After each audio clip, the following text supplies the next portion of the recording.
5:39 p.m. GMT. Shortly after Novak Djokovic mastered Rafael Nadal at this year's Australian Open final to lock down his 15th Grand Slam singles title, the simmering GOAT debate came to a boil again.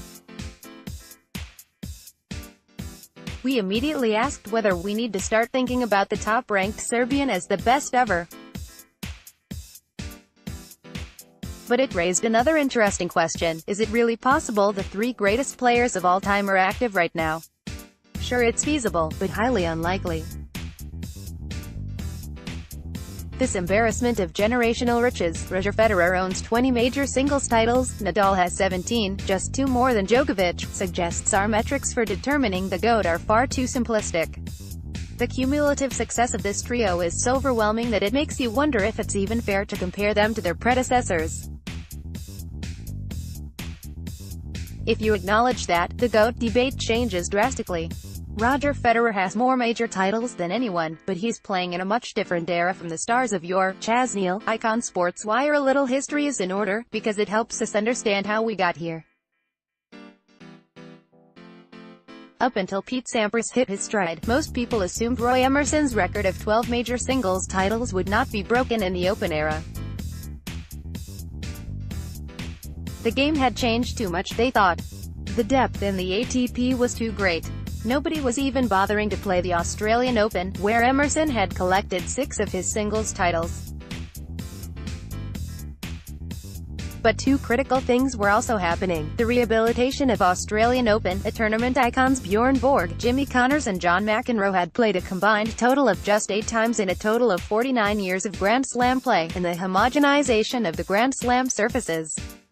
By the time Sampras emerged, it was no longer a 3-slam game. The opportunity to win a major every year increased by 25%.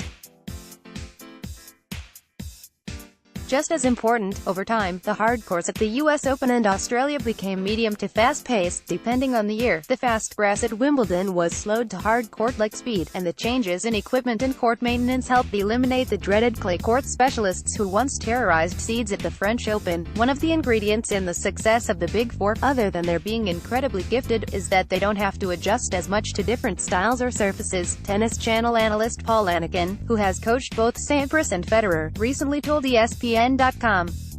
Back in the day, the discrepancy between surfaces opened opportunities and presented challenges. Now the only thing different is the movement, but even that's changing. It used to be you'd slide on clay, now guys are also sliding on hard, so how different can the movement really be? True, Nadal is still a different player on clay than anywhere else. His exceptional record, 86-2, 11 singles titles, which is unmatched at any major by any player, proves it. But apart from that detail, today's majors don't reward some styles while punishing others. They favor the most talented all-court players and reduce risk for them. Hence the rich get richer. Considering Novak Djokovic's age, health and thirst for domination, he's not only great, in the end, he could be the greatest of all time.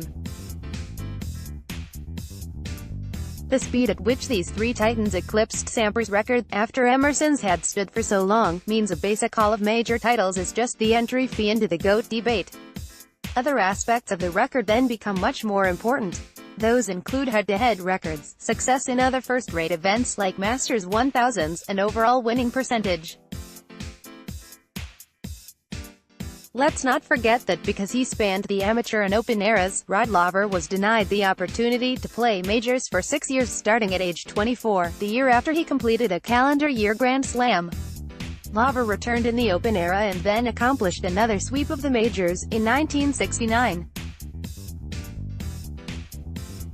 He remains the only Open-era player to have done that, as well as the only male player to complete 2 calendar Grand Slams. All this suggests there's no real GOAT, maybe there's a herd of them.